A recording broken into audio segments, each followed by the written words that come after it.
The night street is shrouded in silence, only a light breeze whispering through the leaves as Carol waits at the bus stop. But a sudden sound from above interrupts her thoughts, causing her to look up in alarm. And from the darkness something ominous appears, red, glowing, like a predatory shadow. Her gaze is met with a monstrous vision, looming over the city, shrouded in a mystical glow. The air suddenly becomes hot, and Carol is stunned as the heat engulfs everything around her.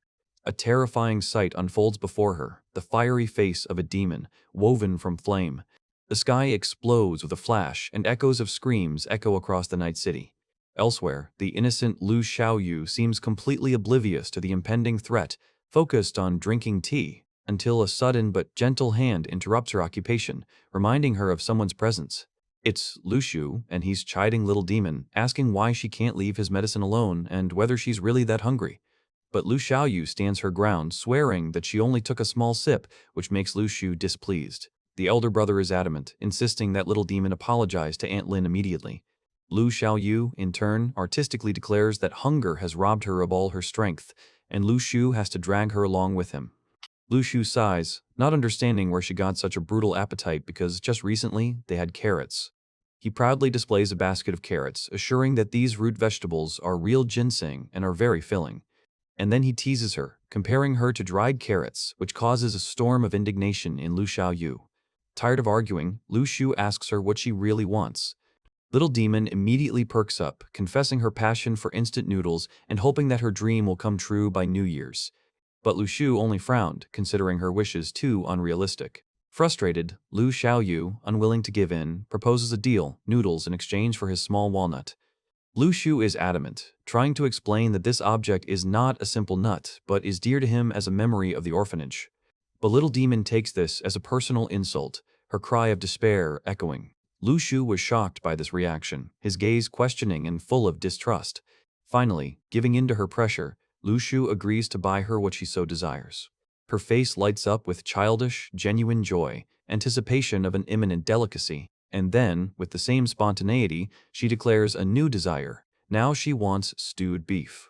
Soon, fragrant meatballs appear on the table, seemingly glowing with freshness. The old woman, looking at Lu Xiaoyu with concern, offers to wait for Lu Shu to share the meal. Seeing her pleading eyes, the caring hand adds an extra piece, and then another, justifying it by the cold outside. Lu Xiaoyu, looking at the portions, decides to show unprecedented generosity to the frail Lu Shu. She generously gives him 3 marbles, but with a sly grin declares that everything else is her rightful prey. Time passes and Lu Shu still hasn't arrived, and Little Demon begins to worry, feeling the chill coming on. Meanwhile, Lu Shu stands outside, admiring the festive fireworks, his thoughts drifting to the future. A message flashes on the phone screen, reminding him of something important, a purchase he promised.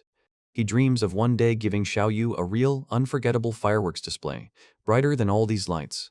A sudden, chilling creak breaks the silence, causing him to turn around sharply. He looks up, and the world around him distorts, drawing him into a whirlpool of flickering lights. The next moment, Lu Shu lost his balance, and his body fell rapidly from a height. Pain pierces him, blood appears on his lips, and the thought of Xiaoyu's unfulfilled promise flashes through his mind. In his last moment, the frightened face of the little demon appears before his eyes, and in his hands is that very mysterious nut. His body seemed to disintegrate into billions of glowing particles, as if the world itself had shaken from the impact. A broken phone screen flickers as the lights of New Year's fireworks bloom unsuspectingly over the city.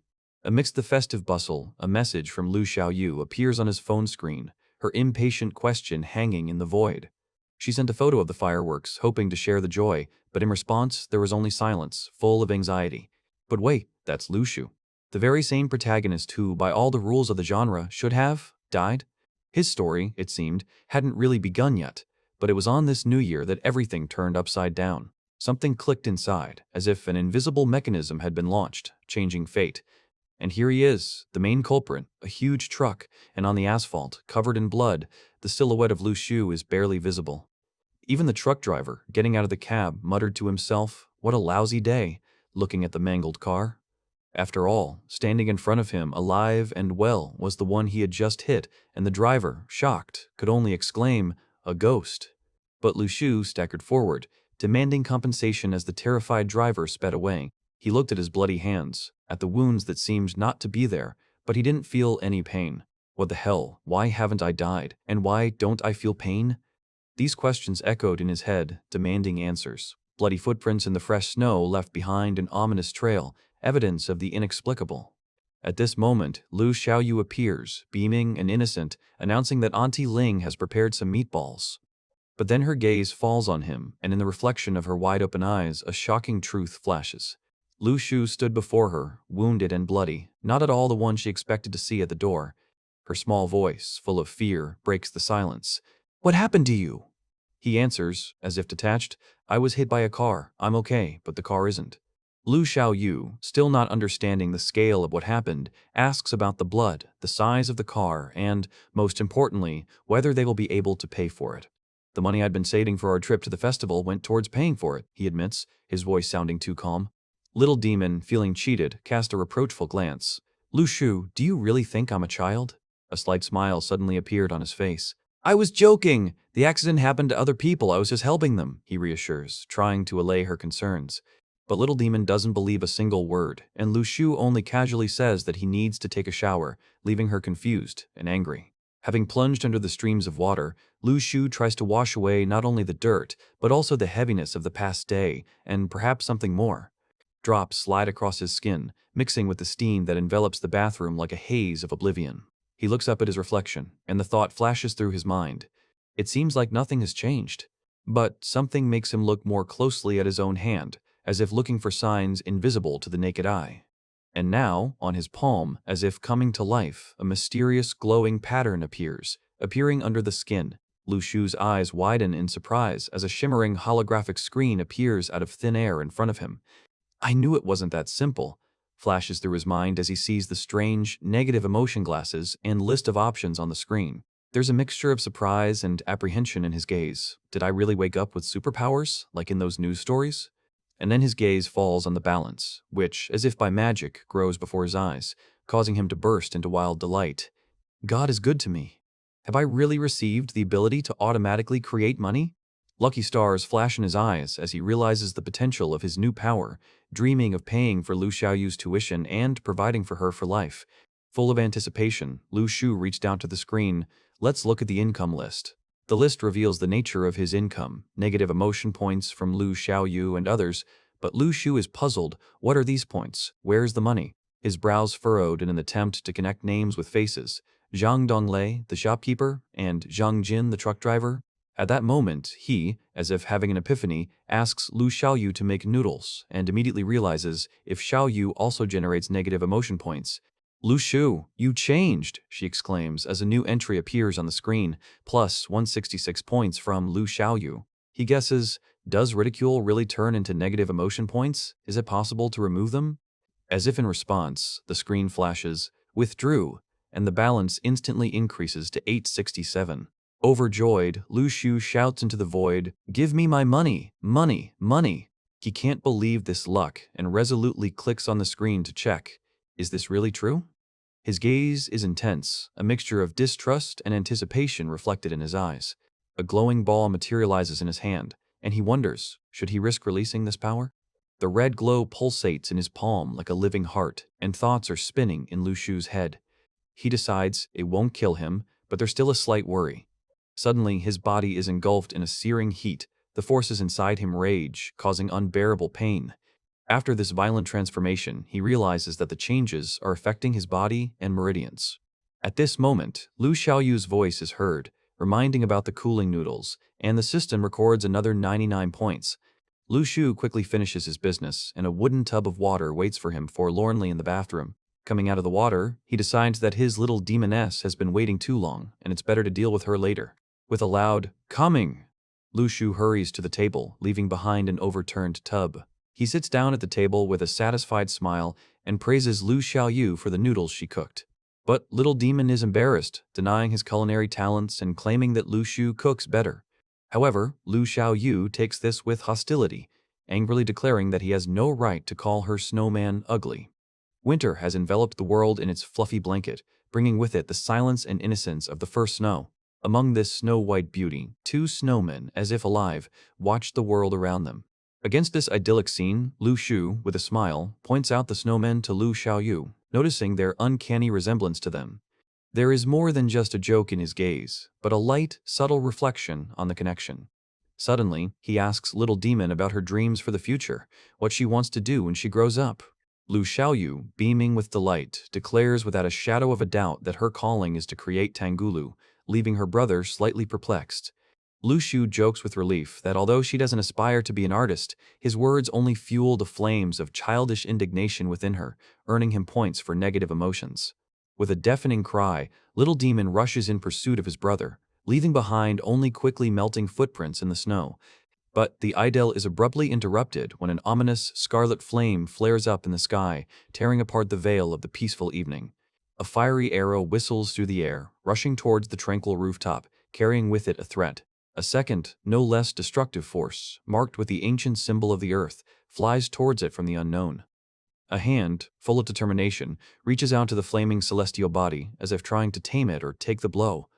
A powerful explosion shakes the area, breaking the silence of the night and painting the snow crimson. From the epicenter of destruction, through clouds of dust and sparks, a mysterious figure emerges, his presence radiating unwavering power. Below, Lu Xiaoyu screams in horror, "Wait!" while the stranger above looks on with a haughty and cold expression as he watches the drama unfold.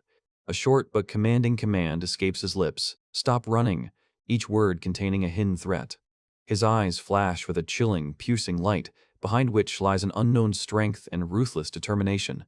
Another whistle cuts through the air as the deadly projectile whizzes past, narrowly missing its target. Meanwhile, in another corner of the city, Lu Shu and Carol, removed from the chaos, hold glowing phones in their hands, receiving strange messages. With a mixture of concern and reproach, Carol asks Lu Shu about his flirting, about his sister, and then, with bewilderment, about the mysterious game of message in a bottle. Suddenly, Lu Shu's phone screen lights up with a new message, and he, reveling in someone else's negative emotions, lets out a triumphant, almost sinister laugh. Lu Xiaoyu stood in front of him, frightened and confused, her eyes filled with confusion at her brother's sudden burst of laughter. She looks at him with concern, asking if he is sick from the cold, seeing only strange and frightening behavior. But Lu Shu, suddenly changing his mood, imperiously sends her to her room, threatening to deprive her of tomorrow's holiday, which only causes an angry snort from the little demon. His eyes catch a new notification, another dose of negative emotions, this time from Lu Xiaoyu, which only brings him cold satisfaction. A couple more messages, he thinks, and the coveted lottery will be available again, sparkling with a manipulative promise. However, the system only responds with a short, dismissive, "Thank you for participating," leaving Lu Shu perplexed, as if he were considered a complete failure. At that moment, something beautiful and mysterious flashes in his hand, a small glowing star, captivating with its beauty. Listening to the mysterious words, Lu Shu peered anxiously into the light, calling out to the system for an explanation, but it remained silent. His gaze, full of amazement, darts over the shimmering miracle, trying to understand its true nature. What if these tiny stars are not just light, but something much grander, his inner voice whispers. And now, starlight begins to envelop his palm, pulsating with energy, as if the universe itself were touching him. The cryptic verses continue to echo in his head, describing a radiance that transcends mortal worlds, bright as diamonds at night. The melody continues to paint a picture of space coming to life with the sunset and the infinity of the journey that lasts until all the songs fall silent. Right before him, the bottomless depths of the night sky open up, and Lu Shu, shocked, only whispers its name. A powerful pulse of energy pierces his body, as if thousands of stars had suddenly flared up inside him. The stars that fell from the sky merged together, creating an entire galaxy that now pulsates right within his body. His palm glows, and Lu Shu realizes that this starlight is not just beautiful, it has the ability to enhance his own power. With trepidation and some apprehension, he tries to comprehend the incredible transformation that has just taken place. A sudden voice interrupts his thoughts, and Lu Shu, as if waking from a dream, hastily answers, trying to hide what happened. Lu Xiaoyu, with childish innocence, asks Lu Shu about what she just heard. He, clearly embarrassed, tries to brush off the question, calling her to lights out and get on with her morning routine. Lu Shu's thoughts were racing. How could she have heard him, and how important it was not to give her a reason to ridicule him?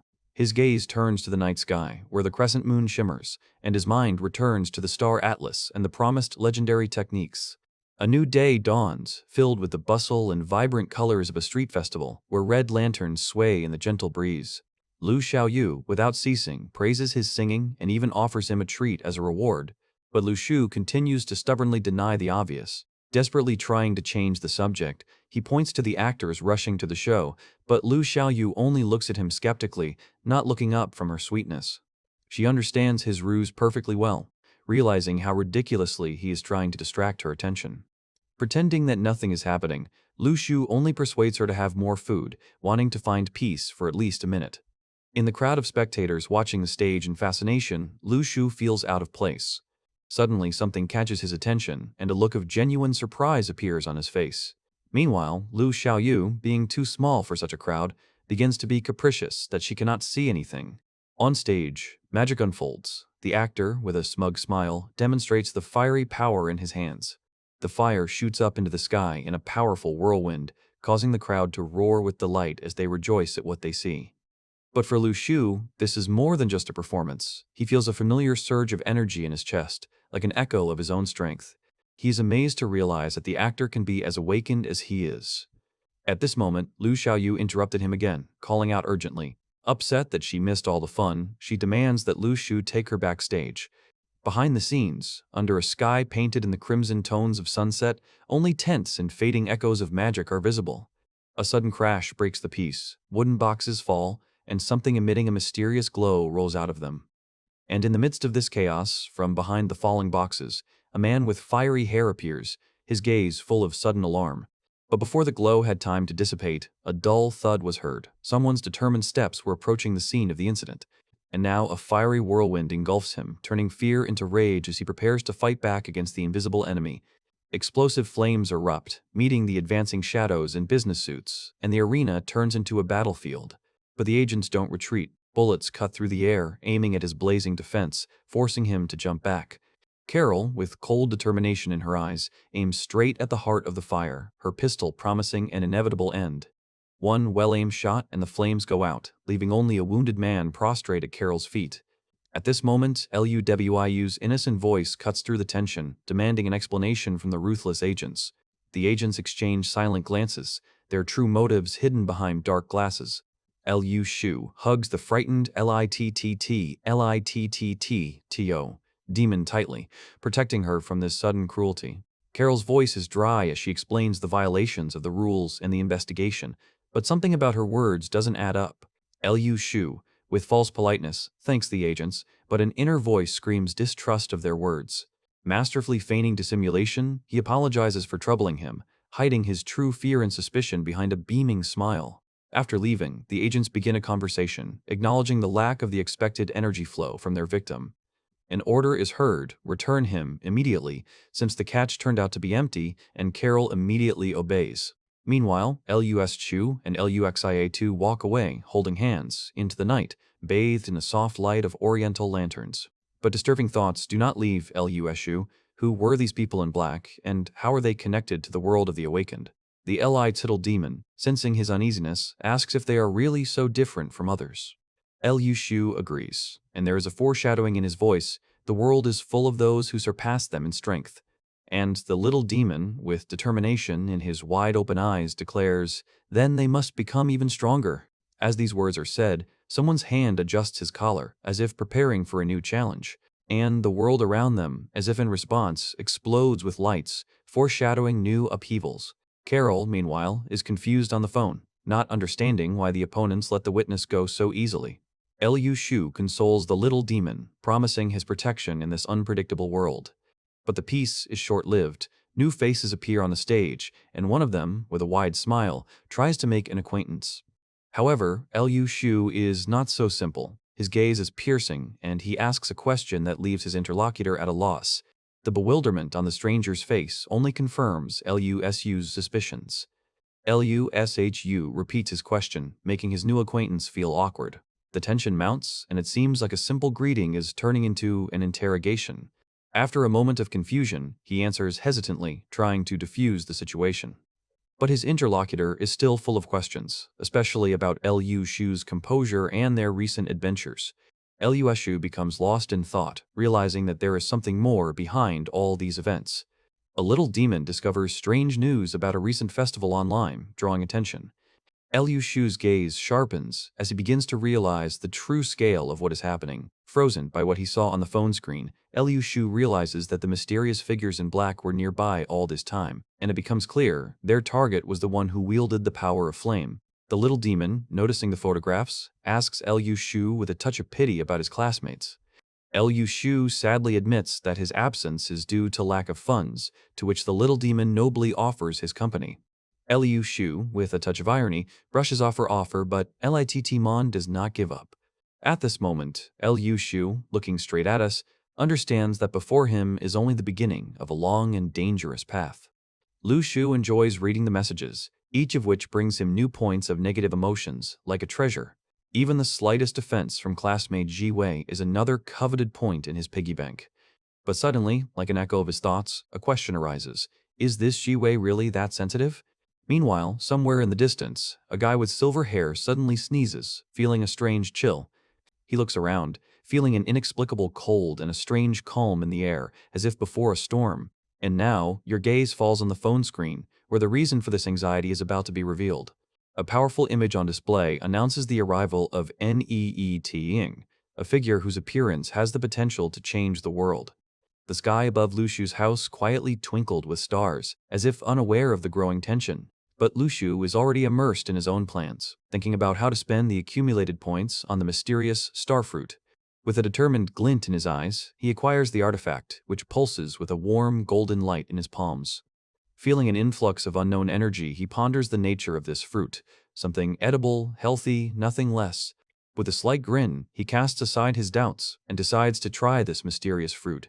And then the world around him explodes in a flash of blinding blue light, consuming him. Far away in the galaxy, new stars are lit, and a flame flares in Lu Shu's eyes, marking the awakening of incredible power. His body fills with a power he has never experienced before, every muscle pulsing with new energy. After this flash, there is a deafening silence, broken only by the occasional crackle, but the euphoria gives way to a sharp, piercing pain, and Lu Shu writhes on the floor, clutching his head. The little demon, shocked by the noise, fearfully asks what happened while Lu Shu tries to recover.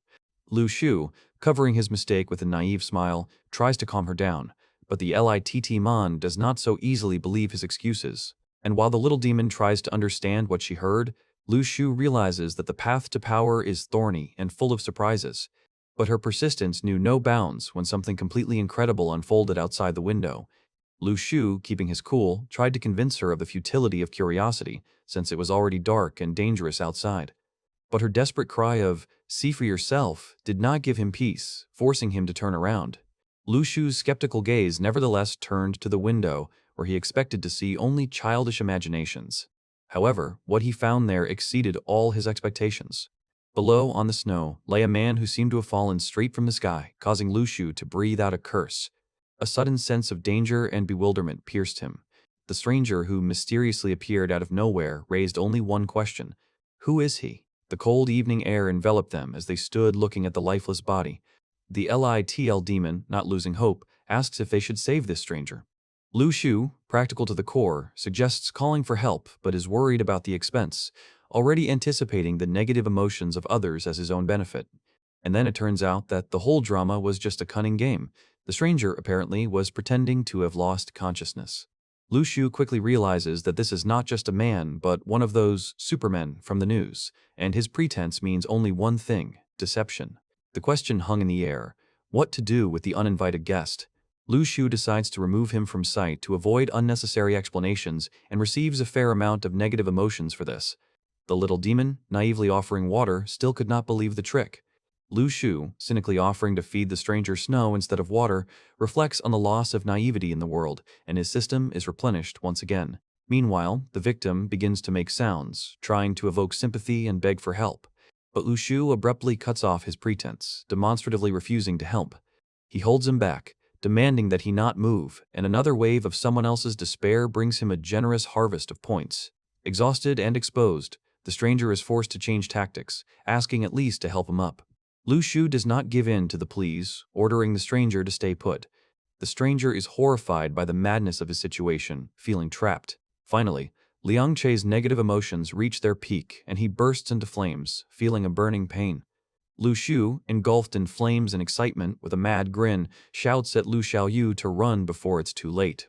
In his mind, a final surge of pain and despair flashed through his mind as an accusation against Lu Shu. Meanwhile, in reality, Lu Shu continues to hold the resisting stranger tightly. From Liang Che's exhausted body, his indignation and despair evaporated like mist. Little demon Lu Xiaoyu, forgetting everything, rushes to help his brother, calling for Lu Shu to be released. Rage flared up again in Liang Che, and he seemed ready to challenge fate. But Lu Shu, consumed by power, only holds back another attack of magical flame. His grip remains strong, despite the alien energy blazing around him. From the outside, their fight looks comical, but behind it lies something much more. With a cold gaze, Lu Shu, tired of his resistance, asks if he has played enough of his games. Finally, broken and humiliated, Liang Che humbly asks for release. Lu Shu, with a beaming smile on his face, bids him farewell, inviting him to join their games once again. Liang Che is horrified to realize the depth of his mistake, believing that only good souls live in such a house. But reality turns out to be much harsher, and he runs away in panic, realizing how wrong he was. Lu Shu, watching him go, thinks about what happened. In the distance, the ominous silhouettes of men in black flicker, and Lu Shu guesses who Liang Che was running from. He ponders Liang Che's weakness and the possibility of his involvement in a recent fire, while Lu Xiaoyu laments and warns his brother against superhumans. Lu Shu seeks to reassure a worried Lu Xiaoyu by sharing with her a stunning truth about himself. He, too, is an awakened one. But the little demon, not taking his word for it, demands proof, suggesting that his brother immediately demonstrate his powers. Lu Shu, tired from the events of the night, just waves it off, citing the upcoming morning worries, and Lu Xiaoyu, quietly laughing, leaves him. The cool of the night gives way to dawn, and a bright moon rises over the city, heralding a new, unpredictable day. Just as Lu Shu is starting his morning routine, he receives an unexpected call from Carol, interrupting his usual flow of events. While Lu Shu is busy at his stall, an acquaintance reminds him about the start of classes, but the young man, as always, is confident in his time. However, his attention is drawn to an emergency message on his phone. A major fire has engulfed the shopping center, raging all night. Experts point to improper disposal of explosive materials, but Lu Shu senses something more sinister behind it. On the same site, he discovers previously blocked videos about superpowers and entire categories dedicated to awakened. The alarm is growing. Has this open madness gone too far when anyone can publish data on such people? His deep thoughts are interrupted by a sharp shout, a question about his intense, unblinking gaze. Classmates, noticing that Lu Shu is sitting on the Foundation's website, begin to laugh maliciously, assuming that he secretly desires to become awakened. They mercilessly belittle him, claiming that he will never reach such heights and that even buying his eggs is just a favor. Overwhelmed by the words, Lu Shu only lowered his gaze and quietly apologized, feeling the bitterness of his own insignificance. At this moment, like a ray of light through the darkness, Cao Qingqi appears, her purple hair shining and her gaze full of determination. The school's #1 beauty, the best student in the entire class, her appearance evokes not just admiration but genuine awe. She calmly approaches Lu Shu, and her request for one egg causes a wave of bewilderment among the crowd. Lu Shu, pleasantly shocked and embarrassed, tells her a modest price.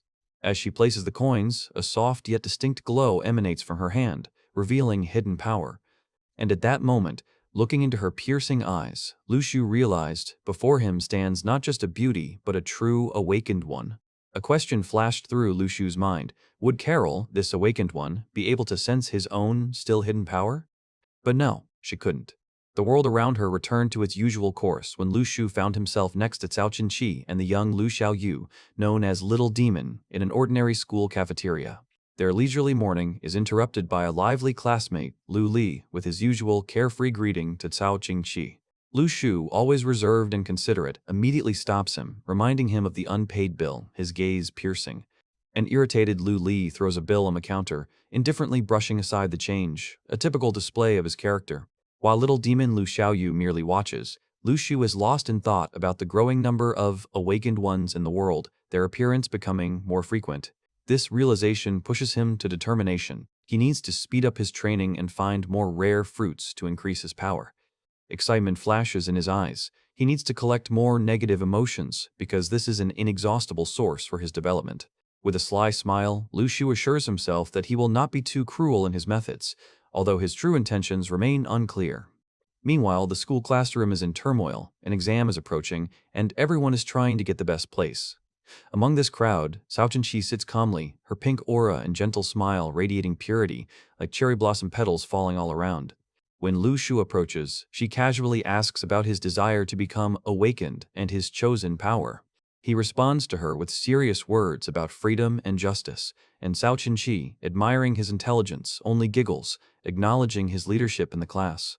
But Lu Li, always ready for ridicule, rudely interrupts their conversation, declaring that Lu Shu will never become awakened. At this point, the teacher steps in, urging everyone to focus on the upcoming exam and wishing them good luck in the new semester. Someone's hand nervously twists a pen, reflecting the general tension before an important test, each in their own world of worries. And Cao Chengqi, without wasting a second, with a slight smile, asks Lu Shu to share the answers with her, demonstrating his carefree attitude. One of his classmates, catching Lu Shu's eye, nods his head in respect, acknowledging his undeniable intellectual superiority. Lu Shu sits quietly with his eyes closed, and it is as if invisible threads of attention are drawn to him from all sides, surrounding him with instructions and questions. He only smiles slightly, nodding almost imperceptibly, his calm enveloping him despite the surrounding chaos and general curiosity. Lu Shu, pleased with himself, as if anticipating something, mentally welcomed the new opportunity. And here it is, the moment of truth, when the familiar world of a school exam stops its course under the strict command, stop. Others, however, seem to be already preparing for celebration, anticipating someone's imminent triumph. But suddenly, their jubilation turns to absolute bewilderment and then shock. Lu Shu, smiling calmly, closed his answers, causing a wave of indignation and surprise among his classmates. Even the teacher, noticing the commotion, sternly reminded everyone of the rules, unwittingly adding fuel to the fire of general irritation. But one of the students, Li Qi, became incensed, taking the reproach personally. Li Qi's rage erupted, shaking the classroom with unbridled, sparkling power. The teacher, frightened by this sudden manifestation, hastened to stop him. Even Lu Shu, momentarily distracted from his thoughts, wondered, could he really be one of the awakened ones? Li Qi, his eyes blazing, declared himself awakened, declaring his freedom from school rules and examinations. Lu Shu raised his hand, preparing to give a reply, but his expression remained calm. He calmly warned that such actions would lead to breaking the law, but Li Qi only chuckled, citing his age and invulnerability. Something subtle flashed in Lu Shu's eyes, as if he was weighing his next steps. While the teacher tried to restrain the enraged student, Lu Shu methodically listed serious articles for which even 17-year-olds are sent to prison. With a slight but caustic smile, Lu Shu advised Li Qi to respect the laws, provoking even more negative emotions in everyone around him. And at that very moment, Lu Shu decisively pushed the teacher away, blocking his path to the rebellious boy. Li Qi, overcome with his own power, threw down his desk, demanding that no one dare to disturb him. Lu Shu, completely unperturbed, reminded Li Qi of the school rules and the inevitable compensation for the damage caused. People around were already whispering about what was happening, realizing that another awakened person had appeared in the class, but their surprise was mixed with fear. Suddenly, a stern voice declared an end to the riots, demanding that the students return to class immediately. But there were already uninvited guests standing in the way, a group in formal suits, led by a man insistently demanding passage. One of the students, looking nervously at each other, realized these were the very same men in black that everyone had only whispered about. Meanwhile, Li Qi, in a desperate attempt to escape, struggled in the tenacious embrace of the strangers. His mind erased what was going on.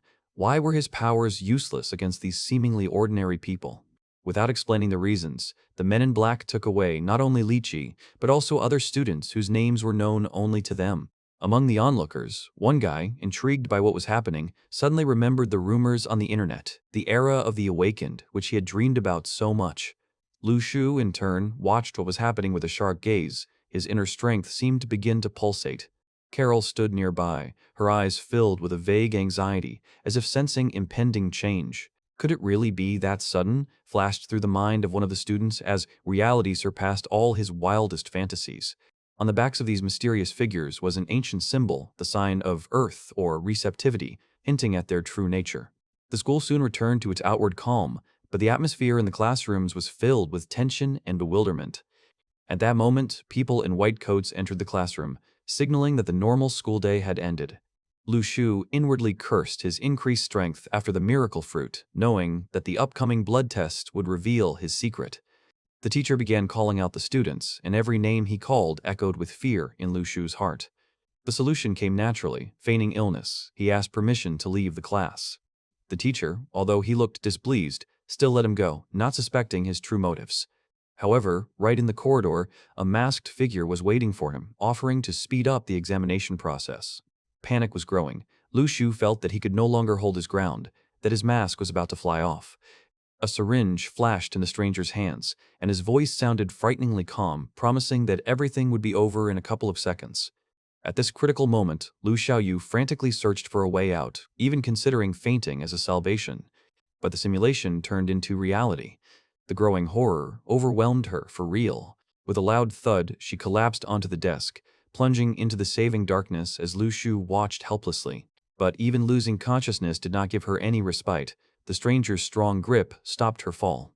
A sharp prick pierced the flesh, and the contents of the syringe began to slowly spread through the veins, while horror gripped Lu Shu. Lu Shu watched this nightmare, realizing that what was happening had gone far beyond the scope of an ordinary school day, and now the threat was approaching him. Now it was his turn, but he desperately tried to resist, feeling the cold touch of the syringe. Hopelessness overwhelmed him. He felt himself driven into a corner, realizing that he was doomed. The inexorable injection was delivered, leaving only a small bandage on the arm as a silent reminder of what had happened. A sudden cry broke the silence. "Li Qi has returned!" echoed throughout the classroom, causing Lu Shu to flinch. And here he is, Li Qi, confident, smiling, surrounded by the admiring glances of his classmates. But the teacher's stern voice interrupted his triumphant return, ordering him to take his place immediately. Li Qi turned around, his gaze landing on Lu Shu, and there was more than just recognition in that gaze. "Thanks to you, bro, I am now an awakened one." Li Qi's words sounded like an unexpected statement, full of hidden meaning. He then told of a rumor. A special class was being prepared in the city of Luo, where all the unique students would be gathered. Lu Shu couldn't believe his ears. His eyes widened in shock and bewilderment. "This special class," he said, "will be offered at their school, and a blood test will determine who can enroll. Information about this is already available online." So, a special class? Lu Shu considered what he heard. They want to gather all the awakened together to train them? His mind was racing. Has the government finally acknowledged the awakened, and are the rumors on the internet true? A bright thought about his own potential flashed through his mind, and it seemed like the energy around him was already confirming it. But, most importantly, did this mean that his own path to power would also be recognized? With anticipation in his heart, Lu Shu hurried to share the news by knocking on the door of his sister, Lu Xiaoyu. But the only answer he received was an uneasy silence that made his heart clench. He opened the door slightly, his voice trembling as he called out her name, "Xiaoyu?" A terrifying scene appeared before him. Lu Xiaoyu was lying in bed, her breathing heavy and her face burning with heat. A barely audible moan escaped her lips, his name, like a fragile whisper, dissolving into the air. Even though Lu Shu tried to distract her, he still couldn't shake off his growing anxiety. Where did this heat come from? She admitted that she had washed his clothes in ice-cold water, and he, gritting his teeth, merely handed her the thermometer, telling her to use it immediately. The thermometer reading pierced him with cold, 39 degrees, a terrifying figure. At that moment, Lu Shu's only thought was to find antibiotics, but that was only a temporary solution. Suddenly, a bold idea flashed through his mind. What if that mysterious fruit could not only heal Lu Xiaoyu, but also awaken unprecedented abilities within her? Her eyes, still clouded by illness, seemed to catch the slightest hint of change, a spark of hope. Xiaoyu, seeing his gloomy face, asked the reason with innocent curiosity, to which he only responded with an irritated, almost bitter joke. Despite his caustic remarks about the broken system, a glowing scarlet fruit materialized in his hand, confirmation of his guess. Without hesitation, with desperate determination, he handed it to Xiaoyu, ordering her to eat it as if it was her only salvation. She obediently brought the fruit to her mouth, and a quiet, decisive bite was heard. Before she could even taste it, Xiaoyu looked at her brother in amazement, not understanding what she had swallowed. But in her eyes there was already a glimmer of new strength, an awakening that foreshadowed inevitable changes. "Everything happened just as I predicted," Lu Shu whispered, clenching his fist, his plan coming to fruition. And there she was, Lu Xiaoyu, transformed, though still slightly confused, standing before him as if reborn. In Carol's eyes, full of sudden shock and flashing tears, one could read a silent question about the nature of the miraculous fruit and its true essence. Lu Shu only looked back silently, holding in his hands those very mysterious fruits that carried incredible power. He admitted that he had changed, becoming different from before, and then turned to Lu Xiaoyu and asked a question that could change her fate. "Do you want to awaken?" His gaze was full of anticipation as he repeated the challenge, inviting her to enter a world full of unknown powers. Little Demon's response was immediate and passionate, her eyes flashing with a bright fire of determination. Seeing this answer, Lu Shu smiled, promising to find a way, even if it was hidden in the most secret corners of existence. Xiao Yu, childishly naive, suggested that a lullaby was needed to wake her up, but Lu Shu simply waved her off, telling her to lie down. And in his palm rested 3 scarlet fruits, emitting a shimmering light, promising transformation. He thought about the star fruit that gave him energy for 15 days, and his thoughts switched to a certain change fruit. His hand glowed faintly as he realized that this mysterious fruit was capable of increasing the effectiveness of his training for almost a decade. Only with him, flashed through his mind, will I be able to accelerate my path to power, reaching new heights. His figure was illuminated by the light of the stars, imagining how he could accumulate constellations even faster, strengthening his power. His eyes were filled with determination, as he knew this fruit was the key to awakening Lu Xiaoyu and protecting their future. With a confident smile, he realized that, with the help of his classmates, he could gather enough altering fruits for her. The class came alive with conversation, and among them, Lu Shu already saw the way to realize his bold plan. Exhausted but steadfast, he spent the entire night training, feeling tireless despite everything. Carol leaned toward him with a soft smile and announced that the names of those who would be enrolled in the special class would soon be announced. Lu Shu, removed from the hustle and bustle, muttered something about democracy and freedom, which only caused a look of bewilderment on Carol's face. "Bad sign," she whispered, her eyes wide with worry. "Times have changed, Lu Shu. Knowledge is no longer important." But Lu Shu only stared ahead, his gaze sharp and determined, ready for any challenges the new world would bring. Her arrival was like a whirlwind of change, the harbinger of the new era that had been warned about. A whisper of admiration and curiosity swept through the ranks. Who is this mysterious stranger? But not everyone was charmed. Some envious glances tried to diminish her radiance. The director announced the creation of a special Daoyang class designed to unite the most talented, and she, with undisguised authority, was introduced as his leader. The time of truth had come, the lists were already ready, and the chosen ones were about to learn their fate. Obeying the director's voice, the named students stood up. Among them were those who accepted the challenge with enthusiasm. Li Qingyu and Yan Lingqi, their names echoed the wave of new hope. And then a name was heard that made the air freeze: Lu Shu. His classmates couldn't believe their ears. Lu Shu? The director confirmed that there was no mistake, urging him to join the ranks of the chosen ones. Lu Shu stood up, not hiding his smugness, smiling as he explained that he was just giving everyone the opportunity to see for themselves. His words, full of feigned gratitude, concealed a deep knowledge of the value of their negative emotions. Meanwhile, the new mentor, Shifei, without wasting a second, introduced herself. But even the chosen ones could not avoid new responsibilities. They had to combine their studies with additional lessons and reports. With these words, they left the classroom, leaving the students alone with their mixed feelings. There was silence in the air, broken only by the hum of stunned thoughts. Envy and anticipation mixed in the hearts of those who did not receive such an unusual mentor. And while Lu Shu was pondering the opportunities that had opened up, others were already celebrating his new status, full of intrigue and change. Lu Shu, however, had long since mastered the art of manipulation, seeking advantage even in the most unexpected situations. A certain girl with a naive smile seemed to foretell only new tests for his patience. Imitating magical rituals, she involved him in her innocent but sometimes crazy games. But the games quickly gave way to outbursts of irritation when her plans didn't go according to script, and she became furious. And Lu Shu just grinned maliciously, enjoying the fruits of his cunning intrigues and watching the reaction. A whole crowd of indignant classmates seemed to only fuel his imperturbable calm. Every flash of someone else's emotions turned into a valuable resource, bringing him closer to his cherished goal, the awakening of Xiao Yu. Meanwhile, the school's walls were shaken by new events. The creation of the Daoyang class led to an influx of exchange students.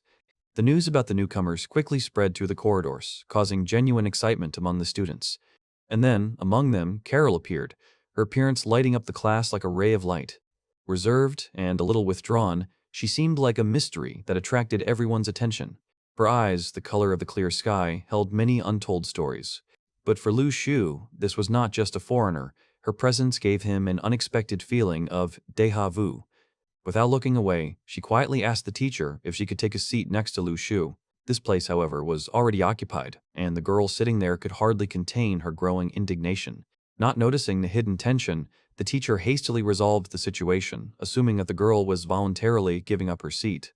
Carol just smiled softly, accepting such an unexpected gift without any hesitation, and the previous owner of the place, blushing from the injustice, only helplessly muttered her "no," which was drowned out in the general noise. With a heavy heart, she left her previous place, saying goodbye with a short "bye, Lu Shu," full of unspoken resentment. To this, Carol, with an innocent smile, asked how he was feeling, to which Lu Shu could only respond in surprise. "Me? Am I okay?" Lu Shu, mentally cursing himself, realized that he had blurted out something unnecessary, forgetting about the newcomer's extraordinary sensitivity to other people's emotions. The newcomer, barely hiding his embarrassment, introduced himself as Zhang Shu Yi and stunned everyone by declaring that he was a guy, which caused a wave of bewilderment. I had to take a closer look, studying every feature of his seemingly feminine face. And, no matter how you look at it, the shocking truth was confirmed. A young man was hiding behind the mask of tenderness. Zhang Shuyi, feeling Lu Shu's gaze on him, slightly lowered his head, giving off a portion of negative emotions. Lu Shu, after introducing himself in response, was met with silent scrutiny, and a completely absurd thought flashed through his mind. Was he really that handsome? The long day was drawing to an end, and dusk was descending on the city, enveloping the buildings in a soft haze. Meanwhile, back in the classroom, straw mats were laid out on the floor, foreshadowing something more than just ordinary lessons. Lu Shu, noticing the unusual seats, realized that this was no accident, and it dawned on him this special class was intended for teaching Dao techniques. The teacher, strict and businesslike, immediately took the initiative into her own hands, handing out important documents to each student to review and sign. Lu Shu's gaze became piercing as he realized that any information leakage from this class would be tightly controlled by the military structures. Were they really training an entire army of awakened? The teacher, sensing the tension, looked around at the students, wondering about the true purpose of creating the Daoyang class. One of the students, with obvious enthusiasm, hastened to answer, believing that the reason lay in the study of Taoist techniques. The teacher, however, only chuckled, moving on to a deeper question: why, out of all the possible students, were they chosen? Silence hung in the air. The students exchanged puzzled glances, not finding an answer. She then decided to start with something more challenging, asking if they had ever heard of sodium-potassium alloy. Seeing their confusion, she changed tactics, starting from the basics and directly asking Lu Shu what sodium was. All hope was on Lu Shu, who was now in the spotlight. The answer to the question was waiting for him. He began hesitantly, his words caught somewhere in his throat as he struggled to formulate anything coherent. And he said something completely absurd. Is sodium a magical heavenly path? Which only caused bewilderment and new points of negative emotions from his classmates. The teacher, trying to bring him back to earth, clearly stated, "Sodium is a chemical element," and sternly ordered him to sit down. However, there was more to the story. It turned out that sodium had another property. It measured the blood's response to qi, also known as potential. In a test tube, sodium-potassium alloy is usually silvery, but when exposed to blood, it acquires a unique potential, becoming darker. The stronger the potential, the deeper and richer the black shade becomes, and the potential levels were divided into 6 categories: A, B, C, D, E, F, F.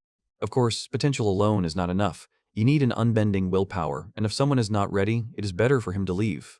The training in the Daoyang class was far more meaningful than anything they had studied so far, forcing everyone to reflect on their own path. She held a list in her hands, listing everyone's potential levels, and the first announcement was that Level A was empty. Then, to everyone's delight, it was announced, Level B, Lu Li, and one of the students broke into a smug smile. The atmosphere grew tense as the teacher continued, and then his name was called out, Level F, Lu Shu. The same self-confident disciple chuckled again, casting a look of undisguised superiority at Lu Shu. Lu Shu mentally noted that this was not the final result, since he had not yet managed to eat the transformation fruit before his blood was taken for analysis. Excellent, he thought. Now the men in black will pay less attention to him, underestimating his true abilities. One of the students, clearly not reassured, raised his hand again, asking if there was anyone in the school with an A level. The teacher confirmed that there was only one such person, giving his name Sao Qingqi. Lu Shu's gaze darted to the door, and, as if by magic, there she was, Cao Qingqi, emitting an aura of unearthly power that illuminated the corridor. Under the cover of night, when the new moon illuminated the world, Lu Shu's thoughts returned to the day that had passed. For 5,000 negative emotion points, he could only buy 5 transformation fruits, which he found ridiculously ineffective. What a shitty system, Lu Shu exclaimed, looking at the screen with the shopping information and clutching one of the treasured fruits in his hand. One of them was intended for Lu Xiaoyu, a gift meant to change her fate. Suddenly it dawned on him, and he gasped in surprise as he realized, as long as he had negative emotion points, he could buy an infinite amount of fruit. Lu Shu was overcome with euphoria. If these exotic fruits could be stored, then the path to untold riches was open. But soon, a shadow of doubt flashed across his face. How long would the effect of this wonderful gift last? Without wasting a minute, he hurried to the door, calling Lu Xiaoyu to come out for his delicious gift. However, 6 hours later, as the first rays of dawn touched the horizon, the fruit's power began to noticeably fade and its luster dimmed. Dejected, Lu Shu realized that easy enrichment from the magical fruits, alas, was not in his future. However, he did not deviate from his original plan, offering Lu Xiaoyu the last faded fruit. Caringly but a little insistently, Lu Shu tried to feed Lu Xiaoyu, but she only pressed her lips tightly. The little demon, with narrowed eyes, nevertheless gave in to persuasion and swallowed the fruit offered to him. Suddenly, a deafening bang rang out, and the door behind which Lu Xiaoyu had disappeared shook under the pressure of an invisible force. Lu Xiaoyu flew out in anger and astonishment, her indignation adding 120 negative emotion points to Lu Shu's score. And, as if nothing had happened, Lu Shu smiled again, showing off the fresh fruits he had hidden away. Couldn't they have given them to you right away? Could be read in her offended look as she finished the first fruit. But Lu Shu only smiled mysteriously, anticipating the effect of these wonderful, life-changing fruits. Her potential was about to be revealed, and Lu Xiaoyu would become even more talented than ever. Lu Xiaoyu, sensing the change, looked at Lu Shu with wide eyes, full of bewilderment. "What did you give me?" "Something that will awaken her true potential," Lu Shu replied, promising to tell her the details later. Lu Xiaoyu thought that such a gift must be very expensive, but Lu Shu just waved it off, assuring that it was not that important. He was relieved to note that, unlike her, he himself did not experience any side effects. And, stroking Lu Xiaoyu's head, he only thought more deeply about the future. His cleverness earned him another +92 negative emotion points from Lu Xiaoyu, confirming that his plan was working flawlessly. And, patting Lu Xiaoyu on the head, he only became more focused on the future. His resourcefulness earned him another +92 negative emotion points from Lu Xiaoyu, confirming that his plan was working flawlessly. The persistent Lu Shu resolutely declared that he would find a way to make money, and Little Demon would start school early, despite all her objections. He looked at the stubborn girl with a slight smile, realizing that he would have to try hard with this girl. Memories of the previous test, where his potential was only at F level, and the moment when the altering fruit reached its limit, came flooding back into his mind. But now 5 bright stars were burning in his system, heralding a completely new round of development. Meanwhile, somewhere in the distance, Carol, with wavy hair and an inquisitive look, was asking the teacher about the reliability of the information on the Foundation's website. She was told that these levels were a universal categorization system for awakened people worldwide, and anyone not born at rank A had to work hard to get to the top. The teacher clearly demonstrated that the maximum striking force of an awakened level F is 1200 kg, while that of an awakened level E is already 2400 kg. Lu Shu, comparing these data, suddenly realized, so, my current striking power is 2400 kgach?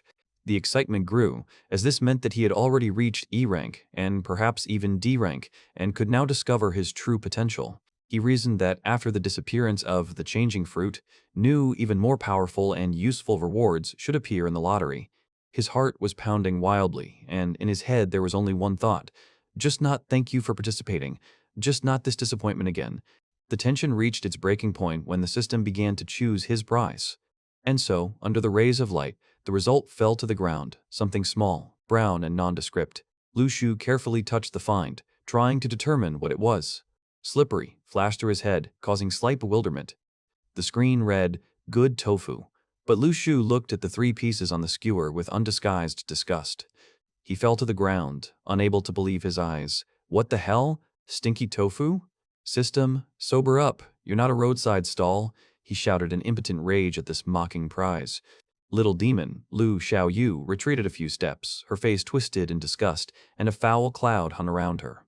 Lu Shu, holding this foul-smelling prize in his hand, asked her in bewilderment if she had been beaten, to which Lu Xiaoyu only countered with a question, pointing out the true cause of her suffering. Lu Shu, holding his culinary experiment, calmly assured Little Demon that the aroma of the stinky tofu was exactly as it should be, but Lu Xiaoyu's expression was filled with doubt. While Lu Shu savored every bite, raising them to his lips with relish, Lu Xiaoyu merely watched with resignation, apparently not sharing his gastronomic preferences. But suddenly, the unthinkable happened. Little Demon, having tried the tofu, exploded with a cry of admiration, her eyes shining with surprise and incredible taste. Lu Shu, frozen in anticipation, only silently lowered his gaze, as if trying to comprehend such a violent reaction. Bewilderment turned to shock. Lu Shu couldn't believe that ordinary stinky tofu had caused such delight, and he wondered in surprise whether the power of the awakened Lu Xiaoyu had become merely the ability to enjoy food. From now on, Lu Xiaoyu lay on the floor, demanding new delicacies, as if Lu Shu had become her personal restaurant. Fatigue and hunger paralyzed Lu Shu, but he knew he had to continue, smiling through his teeth because the path to greatness did not tolerate weakness. At that moment, his gaze fell on the remaining tofu, and a daring thought flashed through Lu Shu's mind. How dare Little Demon use his culinary masterpieces instead of words of gratitude? And while Lu Xiaoyu continued to carefreely gobble up the tofu, comparing it to an ordinary street delicacy, Lu Shu could only bitterly reflect on the thorny path of the awakened one. A spark of a new idea, an unexpected insight that could change everything, was reflected in his eyes. Lu Shu's determined gaze pierced the space, and he realized, this stinking tofu, it needs to be sold. With unexpected joy, he turned to Little Demon, praising her for the inspiration she had unwittingly given him. The negative emotions of those around him, so desired by Lu Shu, began to accumulate, turning into priceless points of strength. The pungent smell of tofu hung in the air, causing those around him to wince and turn away, but Lu Shu only smiled contentedly. Concerned, Uncle Wang asked Lu Shu about Xiaoyu's well-being, to which the boy only replied that everything was as usual, sincerely thanking him for his concern. Then, without wasting a second, Lu Shu proudly offered Uncle Wang a taste of his signature stinky tofu, assuring him of its incredible taste. Uncle Wang, unable to hide his disgust at the pungent smell, struggled to ask when this delicacy was prepared, but Lu Shu was already ready to surprise him. And so, Uncle Van, having gathered his courage, dared to take the first bite. The pungent smell instantly disappeared, giving way to an incredible tenderness and richness of taste, causing Uncle Wang to soar in culinary ecstasy. A happy Uncle Wang happily remarked that, with the right sauce, this tofu would be a real hit, praising Lu Shu for his culinary genius. Lu Shu, beaming with success, suggested that Uncle Wang return to his usual craft while he took up a new business. He recalled how, more than a year ago, the old man had given up his business to help him, inadvertently slowing down its development. Uncle Wang, with a warm smile and a wave of his hand, waved it off, admitting that he only saw his younger self in Lu Shu. He emphasized that caring for the youth is their duty, especially now that Lu Shu and Little Demon are going through such a difficult time. These words touched Lu Shu deeply, leaving a trace of sincere gratitude in his heart. And so, back on the street, Lu Shu was loudly praising his smelly tofu, offering it for 5 yuan apiece, while thick steam billowed above the counter, causing mixed emotions among passers-by. Inside, he rejoiced, because every piece sold brought not only coins, but also the coveted points of negative emotions, filling him with triumph. A happy smile lit up his face, his eyes narrowed with pleasure, and for a moment the world seemed perfect, filled with the joy of victory. Meanwhile, malicious whispers could be heard in the classroom. One of the students confidently declared that Lu Shu had weak potential and would soon be suspended. But then Carol intervened, calming Lu Shu with a gentle smile and conveying the teacher's words, "The main thing is perseverance, and then the training will certainly bear fruit." Lu Shu, slightly taken aback, wondered if this was an attempt to console him. Carol looked at him with her huge, clear eyes, in which a silent question could be read, and a question mark hung above her head. Lu Shu, embarrassed, suddenly blurted out, blushing slightly, "You still look like a girl. Has anyone written you a love note yet?" He quickly turned away, clarifying that he meant notes from girls, not from guys, trying to hide his embarrassment. His response was an instant surge of negative emotions coming from his irritated classmate, who clearly did not appreciate such a compliment. I take it there's some kind of misunderstanding here?" Lu Shu muttered in confusion, seeing her indignation and embarrassment. While Lu Shu was trying to figure it out, the girl, with her head down, felt invisible, like a third wheel in this sudden conversation, dreaming of her own confession. But then the loud sound of heels caught everyone's attention. A tall woman in a formal suit decisively entered the classroom, breaking the silence. Her heels beat a rhythm on the floor, echoing in the silent walls as the students' gazes, full of surprise, followed her every step. "Li Qing Yu," one of the guys exclaimed, jumping up from his seat, clearly surprised to recognize her as a famous person. The air became electric as Li Qing Yu, looking straight ahead without emotion, gave an order that sent a chill down the students' spines. One of them, clearly embarrassed by her appearance, stood up awkwardly, trying to comprehend what was happening. But attention immediately shifted when someone from the class pointed to the door, and everyone saw a classmate returning. His face, distorted with anxiety, did not bode well as he stood frozen on the threshold. A whisper ran through the ranks that his return did not bode well, judging by his upset appearance. He asked his comrade in a barely audible voice if he had heard the shocking news. His voice trembled as he described the severe punishment meted out to someone in a neighboring class for violating confidentiality. And the strangest thing is that some of the removed ones suddenly acquired certain abilities, becoming awakened. But instead of returning, they were taken away by those mysterious men in black, leaving behind only ominous whispers. Lu Shu, listening attentively, chuckled thoughtfully, trying to understand the motives of these mysterious figures. A dangerous glint flashed in his eyes as the puzzle began to come together. He turned to the frightened boy, and there was a direct accusation in his voice. He, trembling, tried to explain that he had revealed the secret of everyone's potential, warning of imminent exile. Horror froze in his eyes as he realized that his words had much more serious consequences. A desperate cry escaped his lips, foreshadowing the coming disaster.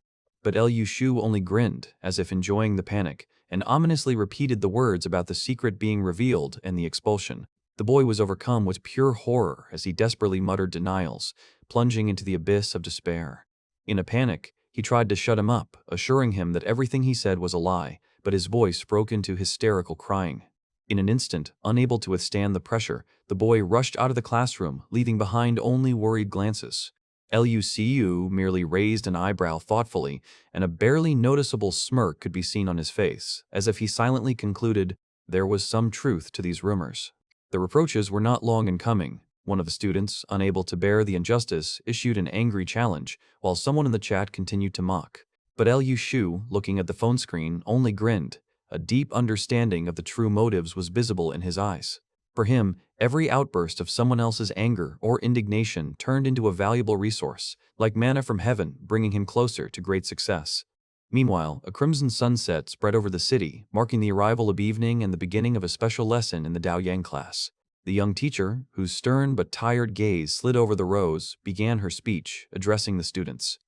A mixture of determination and slight irritation flickered in her eyes, foreshadowing a test for someone present. And that look, full of expectation, slowly stopped on one of the guys sitting in the corner, immersed in his thoughts. She looked away, her profile revealing an undisguised insistence that hinted at an imminent call to the board. The question about sodium came out of nowhere, and the ridiculous answer, comparing it to a magical road, elicited restrained chuckles. This instantly brought another 51 points of negative emotions, and the face of the guy called to the board reflected only deep confusion. The teacher, without waiting for further attempts, decided to explain everything herself, her voice becoming more confident. Lu Shu, watching from the side, noted to himself she avoided him, fearing a repetition of the recent embarrassment. She demonstrated a test tube containing a sodium-potassium alloy, a substance full of potential and hidden power. Continuing, she explained how such materials could be transformed into something much greater, even into weapons. With the revival of Reiki, the world is filled with new, powerful metals and compounds that will become an integral part of everyone's lives in the future.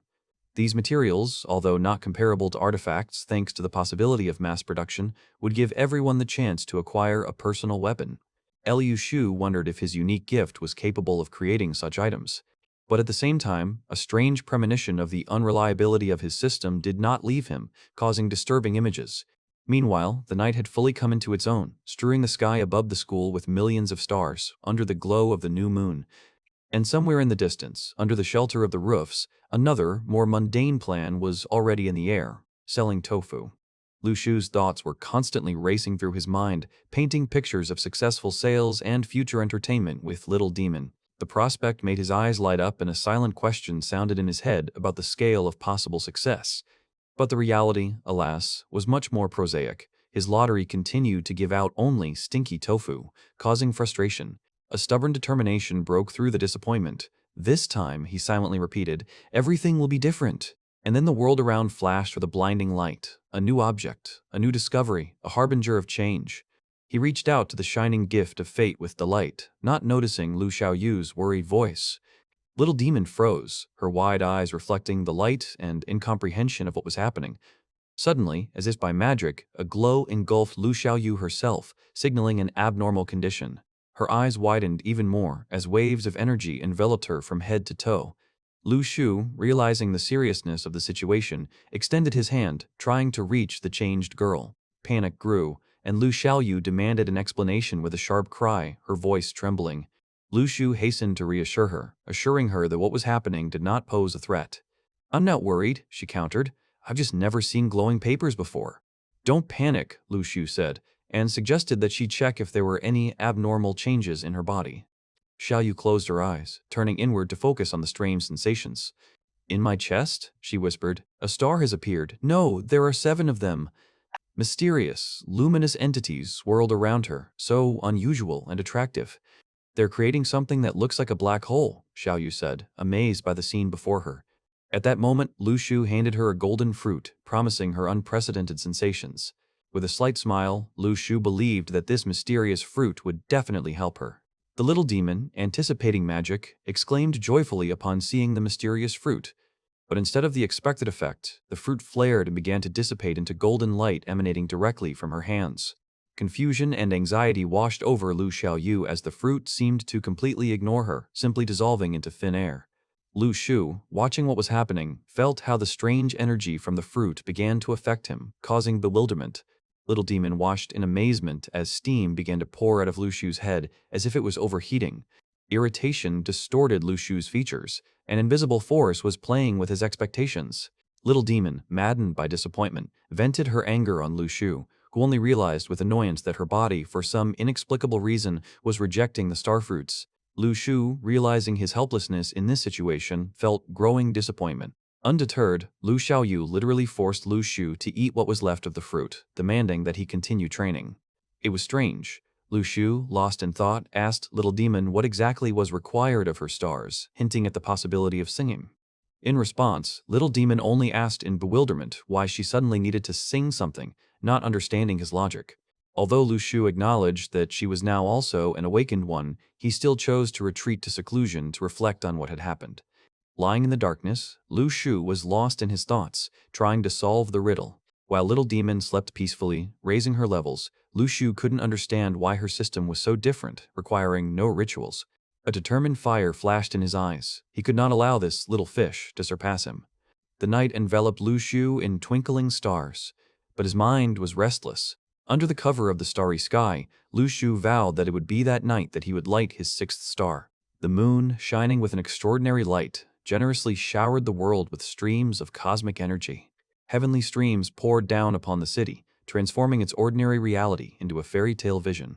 Suddenly, Lu Shu woke up with a start, struck by a revelation that heralded a new turn in his path. Lu Shu realized that the long-awaited breakthrough had finally been achieved, energy flowing through his veins.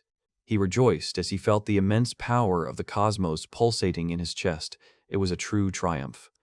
However, after examining himself, he noted with surprise that there were almost no external changes in his body. Or perhaps the true changes were hidden deep within, beyond ordinary perception.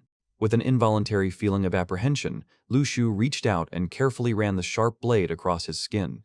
He held his breath, his gaze set in determination, preparing for the test that could reveal the truth.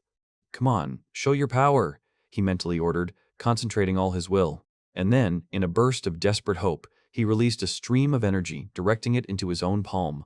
A blinding flash illuminated the space, and the shockwave destroyed the surrounding objects. But there was not a scratch left on his skin, only the blade of the knife shattered into pieces from the unimaginable force. It's incredible, nothing happened to me, he exclaimed, looking at his uninjured hand. Lying in bed, he laughed, realizing that his body now had incredible durability, corresponding to the E-level. Joyful and excited, Lu Shu rushed to share the news by knocking on Little Demon's door. Quick, check your star map, he called impatiently, anticipating her reaction. He was ready to tell her about everything, about every moment of this amazing awakening. But Little Demon only sleepily peered out from behind the door, discontentedly reminding that it was barely morning. Lu Shu smiled, trying to convince her that his awakening of the 6 stars was far more important than his morning nap. "Don't be upset, I can wait until you're fully awake," he said tenderly. However, deep down, one thought was bothering him. The 3 stars of his map remained dark, mysteriously silent. Meanwhile, Little Demon yawned widely, proving that the most important thing for her now was to return to the arms of sleep. Tired from all the day's worries, the tired little demon suggested to Brother Lu Shu that they put the tomatoes aside and just eat the noodles. But it seemed as if someone else's hands, in snow-white gloves, were cutting the stems from the perfectly red fruits with unusual care. At the same time, a young man named Lin Yang, holding a bowl of these very tomatoes in his hands, heard someone's voice warning him not to give them away. He looked at the house ahead in bewilderment. Could it be that they had guests? There, at the door, stood a familiar silver-haired man talking about someone returning once the ruins were opened. Lin Yan recognized him as the figure from the recent festival, and a question pierced him. What was this man doing here? Suddenly, he was overcome by a strange premonition, as if the air around him had become electrified and something had changed in his bowl of tomatoes. He stood looking at the house as the leaves fell weightlessly from the trees, as if nature itself were hiding. What powerful, hidden force dwelt in this seemingly ordinary house? The silver-haired man, feeling the gaze, turned around and their eyes met in tense silence. A shadow of suspicion flashed in his eyes, and a light sweat appeared on his forehead. Lin Yan panicked, feeling caught and not understanding why he was being stared at so closely. He decided it was best to leave without getting involved in potential problems. But a voice behind him stopped him, insistently demanding that he wait. The tension was unbearable, cold sweat running down his temples. He tried to retreat quickly, every step echoing on the pavement. The silver-haired man approached, and Lin Yan looked back, feeling the threat growing. The man's hand reached out to him, emitting an ominous glow. At that very moment, the tomatoes in Lin Yan's basin, as if under the influence of an unknown force, became covered with sharp thorns. Horror and pain distorted his face. What kind of unimaginable magic had just happened right before his eyes? Under the shining rays of the sun, the seemingly ordinary fruits turned into something sinister, shimmering with an unnatural shine. At that very moment, as if nothing had happened, a new silhouette appeared on the horizon, confidently walking towards us. With a beaming smile on his face, as if oblivious to the chaos around him, Lin Yang greeted Lu Shu. Lu Shu, holding a bowl of tomatoes, responded with a polite but somewhat distant greeting, studying the guest carefully. However, there was more than just friendliness in Lin Yan's eyes. He was clearly prepared for something. A play on words unfolded between them, where behind the apparent joy there was hidden a tense confrontation. And so, Lin Yan's true face was revealed, illuminated by a mysterious blue light. It promised something bad. Lu Shu froze, stunned by the unexpected turn of events, his mind frantically trying to comprehend what was happening. He looked in confusion at his tomatoes, which just a minute ago had been at the center of ominous events, and uttered a question full of bewilderment. But it turned out that even such a calculating opponent was not prepared for Lu Shu's reaction. His own magic turned against him, and while Lin Yang was trying to figure out what had gone wrong, Lu Shu was already feeling something more than just surprise. A power invisible to the eye but felt by the whole soul hung in the air, and Lu Shu clearly felt it. He carefully picked up one of the fruits, touching it as if trying to unravel its secret. With a serious expression, Lu Shu realized that this place required constant attention, especially now that Lin Yan was leaving. Lin Yan, completely confused, could only watch in bewilderment, his plans falling apart. Back at home, Lu Shu was still tense, his thoughts full of unsolved mysteries. Suddenly, his gaze fell on little demon Lu Xiaoyu, whose wide-open eyes showed obvious anxiety. "Quiet," Lu Shu whispered, his voice tense. "There's an awakened one outside the door." "That old man?" Lu Xiaoyu asked. "Yes, and things are getting dangerous," Lu Shu confirmed, feeling an unprecedented sense of danger. And little demon, looking at him, remarked with a slight smile, "You're like a hero from a gangster movie, hiding, healing his wounds." Lu Xiaoyu, with childish innocence and sincerity, vowed to protect Lu Shu, promising to train hard. And he, in response, only quietly thanked her, feeling the burden of this naive but powerful support. However, his thoughts were far away, in anxious thoughts about recent events that could lift the veil of secrecy over their existence, revealing them to the world. As if sensing the approaching storm, Lu Shu ordered Little Demon to stay at home, his tone brooking no argument. Little Demon, with her usual obedience, merely nodded, watching him with a look full of hidden anxiety. Left alone, Lu Shu couldn't help but think about his unenviable future, wondering if he was destined to sell tofu forever. But then his gaze caught something unusual, forcing him to cast aside everyday thoughts and become wary. A mesmerizing spectacle unfolded in the backyard. The elderly man they had spoken of was honing his swordsmanship, surrounded by streams of mystical energy. Every movement was measured to perfection, every vein tense in a concentrated dance with the blade. A glowing aura enveloped him, and the sword left glowing trails behind it as it cut through the air. Lu Shu, unable to take his eyes off, was amazed by the power and grace of this mysterious old man. His movements, swift and elegant, seemed part of an ancient, forgotten ritual. The blade in his hands came to life, becoming an extension of the master's will. A mischievous smile flashed across Lu Shu's face. It seemed he had come up with another plan. Suddenly, with a soft whistle of air being cut, the dance ended. And then, to their surprise, they saw Lu Shu, who apparently arrived earlier than expected. Without wasting any time, Lu Shu directly asked the old man about his unusual morning exercise. The old man, slightly embarrassed but proudly explained that he was simply honing his swordsmanship. Lu Shu, fully aware that this was not just a style, smiled wryly, anticipating something intriguing. As if trying to avoid further explanation, Lu Shu pretended to continue on his way, but he was called out to wait. And indeed, out of nowhere, a mysterious old man appeared, someone called Lao Li, or was it a respectful address to him? The wise master, whose gaze was full of calm, turned around, as if sensing that fate had brought him together with this guy again. He asked Lu Shu to spare him some time, to which the guy only raised an eyebrow questioningly, puzzled about the reasons. The old man, as if not noticing Lu Shu's impatience, merely pointed to the sword in his hands, inviting him to take a closer look. Lu Shu, in his usual manner, could not resist asking a sarcastic question, which clearly irritated the wise old man. The irritated master scolded Lu Shu, demanding that he take him seriously and stop his usual inappropriate behavior.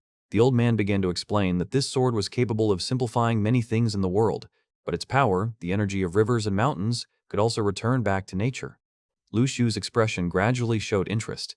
It seemed the old man was talking about something much deeper than just weapons. Next came the name of the artifact, the Wanjian Shanzun sword, which possesses ancient, truly mystical power. Holding the sword at arm's length, the old man turned to the boy again, waiting for his reaction to such an important revelation.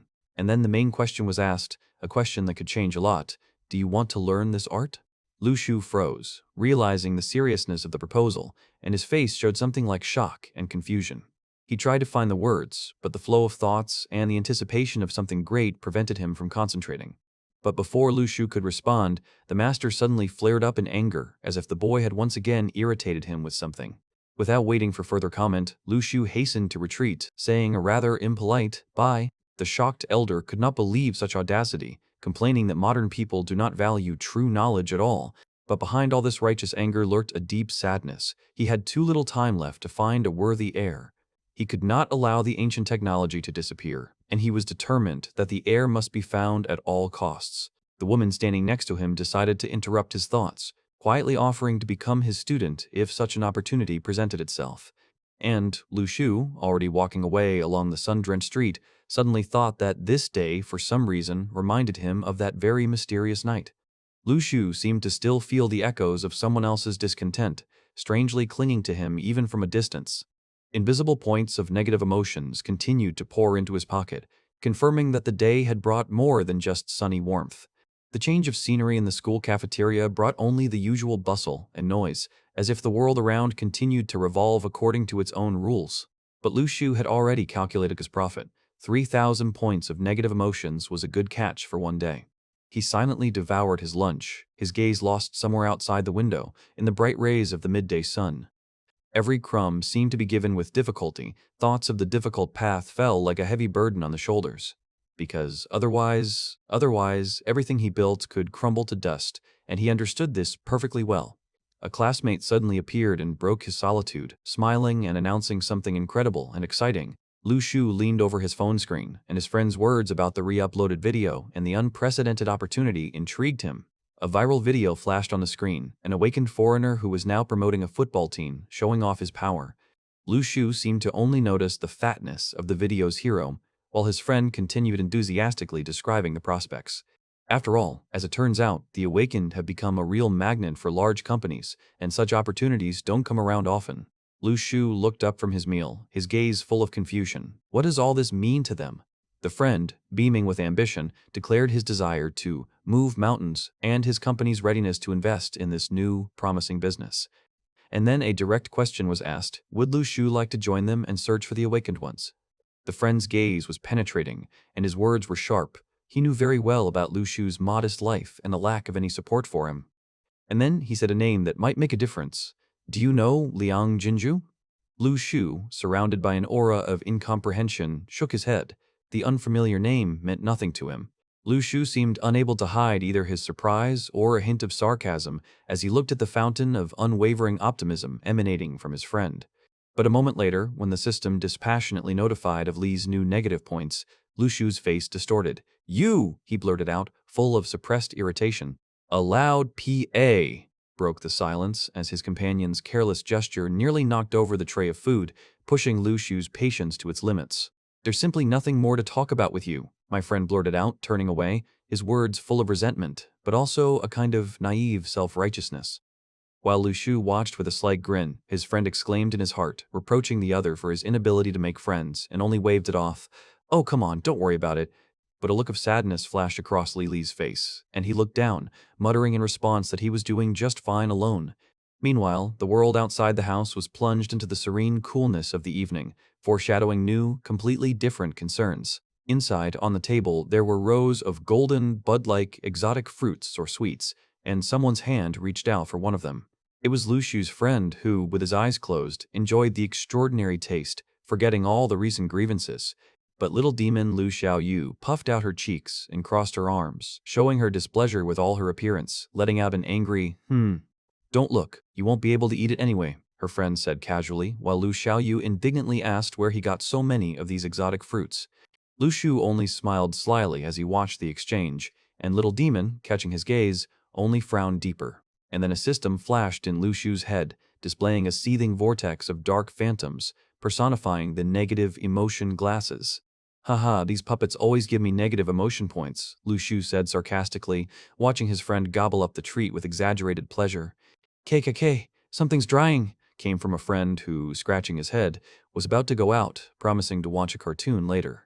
But Lu Shu was no longer listening, his eyes glowing with an unusual blue light, and a thoughtful smile was frozen on his lips, an interesting feeling. "Ha!" Suddenly his body was filled with shining energy, his hair stood on end, and a vortex of stardust swirled around him. "What kind of energy has awakened in my body?" flashed through his thoughts as the flow of power noticeably increased. His hand involuntarily reached up as if trying to touch the invisible threads of fate. And now 7 twinkling stars, permeated with a mysterious blue, began to circle around him, causing a silent question. 7 stars? They revolved in a perfectly timed dance around the brightest, most recently appearing star, as if obeying some unknown law. Lu Shu watched this heavenly mechanism with fascination, his gaze full of amazement and anticipation of unknown changes. Lu Shu realized that the brightest of them might be hiding something much more important. But then the celestial geometry changed, revealing something ominous and completely incomprehensible. From the very darkness, a blade emerged, as if forged from 7 converging stars. A fighting spirit took hold of Lu Shu as he gritted his teeth and reached out to this newfound power. However, deep down, he still doubted the reliability of the artifacts granted by the system. But the force that pierced him was undeniable, filling him with rage and anticipation of battle. Every cell in his body was on fire, ready to release this destructive energy. Sweat was running down his temples, but a determined, almost mad fire burned in his eyes. The blade swirled in his hand, becoming an extension of his will, his own soul. He stood in the center of the mystical scheme, surrounded by radiance and ancient symbols, feeling like a link between heaven and earth. And then it dawned on him. This dagger was not just a weapon, but the embodiment of the 7 stars, now imprinted in his own soul. But this majestic revelation quickly gave way to everyday bustle when Lu Xiaoyu interrupted his thoughts. While Lu Shu, like a child, tried to master the new capabilities of the blade, his sister watched him with growing irritation. His thoughts were somewhere far away. He was trying to connect his new gift with everyday life. Suddenly, she rushed towards him, demanding that he immediately return to his usual activities and cartoons. With a soft sigh, Lu Shu gave in, acknowledging the power of his little tormentors. Meanwhile, under the huge moon illuminating the night city, new shadows began to appear.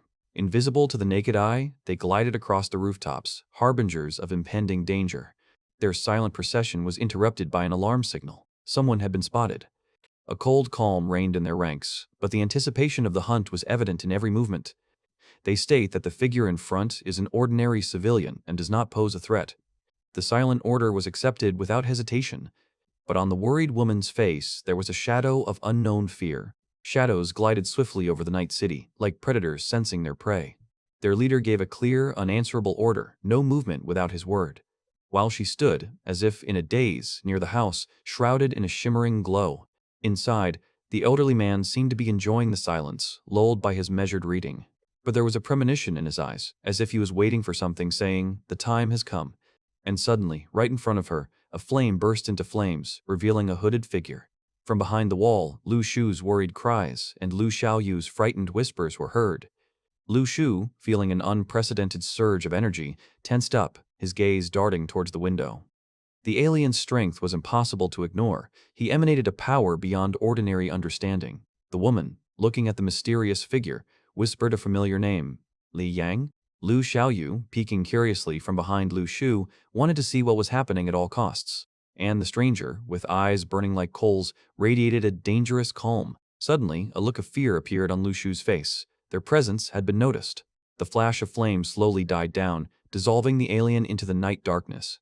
"I have studied Ningting from beginning to end, and now I have come to meet Mr. Li," the disappearing figure said. Lu Shu, realizing what was happening, clenched his fists, anger blazing in his eyes. "Is the neighbor really hiding from enemies? And now he's come here?" Lu Shu muttered in bewilderment. The neighbor's voice, calm and polite, broke the silence, announcing the arrival of a certain esteemed Tianluo. And so, before them appeared a mysterious stranger in a cloak, surrounded by a mystical glow whose appearance spoke of strength and hidden motives. Meanwhile, the old neighbor, calmly sipping his tea, seemed completely calm, as if worldly worries did not concern him. But Lu Shu, upon hearing this name, was completely confused. His eyes widened in shock. Tian Luo? Fragments of memories, vague images and names flashed through his head. Tian Luo Diwang, Tian Luo. Suddenly, Lu Shu remembered that this was the name of a state organization, a certain elite group that included only the strongest, with a level of at least B. He also remembered Tian Lu, the strongest of them, and a shadow of anticipation or determination flashed across his face. Meanwhile, Tian Lu himself stood majestically, saying, "I will remember this name, Tian Lu." The scene shifted, and the air conditioner on the wall seemed to silently watch the proceedings. There was food waiting on the table, but the atmosphere in the room was far from that of a meal. Tian Lu, serious and focused, voiced his conditions. "If the Reiki is restored earlier, you will not destroy the fund." The old man, leisurely pouring tea, merely remarked philosophically, "Everyone has their own path." He talked about people who are able to withstand any trials of this world, looking at his guest. The old man sipped his tea with a slight smile, lost in his thoughts. Tianlu's eyes flashed with determination. "Let's discuss your proposal." And then, extending his hand, he asked bluntly, "Considering the rejuvenating effect, would Mr. Li be willing to join us?"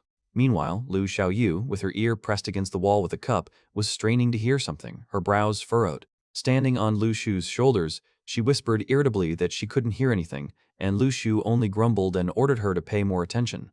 The old man, taking another sip of tea, said slyly, "The last place is still free."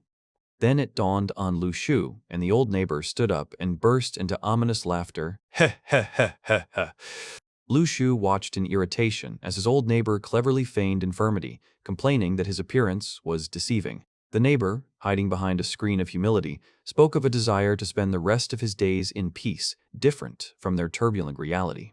Lu Shu, not believing a single word, slowly stood up, feeling the tension growing. Meanwhile, the Foundation's envoy stood before another, more stately sage, reminding him of the only director and promising rare materials. The envoy expressed hope for peaceful cooperation, emphasizing that the fund cares about the entire world and not just a part of the world. Sage Tianluo, in response, only smiled slyly, sipping his tea and talking about the year of peace. Having said his goodbyes with restraint, the envoy left, his figure concealing a certain hidden power. Under cover of night, he looked up at the sky, where mysterious glowing particles and silhouettes swirled. Against the backdrop of a huge moon, an ominous dance of shadows hovered, foreshadowing something grand. At the same time, outside the house, Lu Xiaoyu looked out worriedly, asking if everything was okay. The old man next door, deep in thought, quietly whispered only one word, Tianluo. Lu Shu, who was sensitive to the changes in the air, felt something very unusual. Suddenly, as if from nowhere, there was a whistle and the blade flashed in rapid movement. The old neighbor, standing in the yard, watched this whirlwind with visible surprise. He turned to Xiao Yu with a slight smile, announcing his walk. And then he appeared before her in a stormy dance of the sword, causing those around him to exclaim, "Uncle, it's too early." The old man, turning to Lu Shu, who had approached, continued his demonstration, and Lu Shu himself noted with admiration the mesmerizing mastery of the sword. The old man's face twisted in concentration, each blow of the blade reflecting years of honed skill. A mysterious golden gleam flashed in his eyes, revealing a hidden power. And now, no longer hiding his true form, he embraced Lu Shu with a joyful smile, offering to teach him this amazing art. Lu Shu, however, was slow to respond, expressing his doubts and anticipated difficulties. The master, radiating unshakable confidence, assured that any obstacles would dissolve before his power. Moreover, he promised to solve worldly problems, generously offering any financial assistance. Reassured by such concern, Lu Shu only wanted to know what incredible knowledge his new mentor was capable of imparting. The master, after thinking for a moment, modestly spoke about his deep knowledge of astronomy and geography. To his surprise, Lu Shu reacted with genuine delight, finding something truly cool in these sciences. But this was followed by the master's true motivation. He would only agree to teach swordsmanship in exchange for control over Lu Xiaoyu's training. Lu Shu, instantly grasping the essence of his trick, tried to distract the master by pointing to the fish. Having evaded a direct answer, he ran away, throwing out as a parting remark that it was always easy to find a common language with his sister, leaving the master perplexed. However, all of Lu Shu's promises of easy communication with his sister were shattered by the harsh reality when Lu Xiaoyu appeared before us with eyes burning with a scarlet fire, surrounded by swirling darkness. Lu Shu, pleased with himself, gives instructions about the upcoming meeting with the master, as if it were an ordinary matter and not a test of his own words. But the master, already sensing the impending catastrophe, immediately resorted to ultimatums, threatening the young, mischievous girl with the most terrible thing, culinary deprivation. The little demon, hiding a sinister blade behind her back, defiantly responded to the attempts at control, declaring her complete order while her eyes flashed lightning. Meanwhile, Lu Shu, confident in his cunning, slipped away with feigned nonchalance, leaving the master alone with the raging elements. And so, when his shadow disappeared over the threshold, an awkward silence reigned, full of bewilderment and anticipation of the inevitable chaos gathering overhead.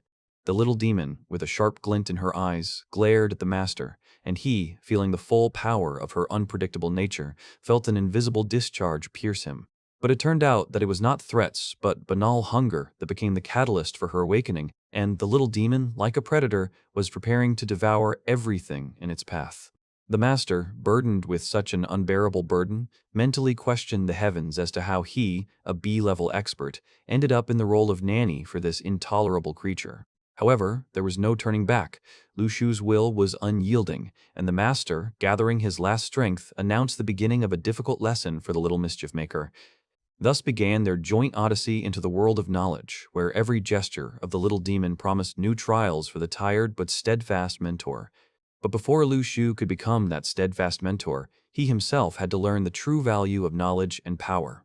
Thus, in a secluded monastery, Lu Shu encountered his own teacher, whose wisdom was hidden in every gesture and word. What did this ancient tome conceal when it accidentally ended up in the hands of young Lu Shu? Even the wise mentor could not contain his surprise as he watched his student acquire new knowledge. The neatness of the handwriting, like the precise lines of fate, spoke of the deep wisdom of the one who left these notes. But among all the entries, one phrase, like a beacon in the darkness, pierced his consciousness: "Live on." Hands carefully lowered the parchment, as if afraid to disturb its fragile secret, allowing the words to settle in the soul.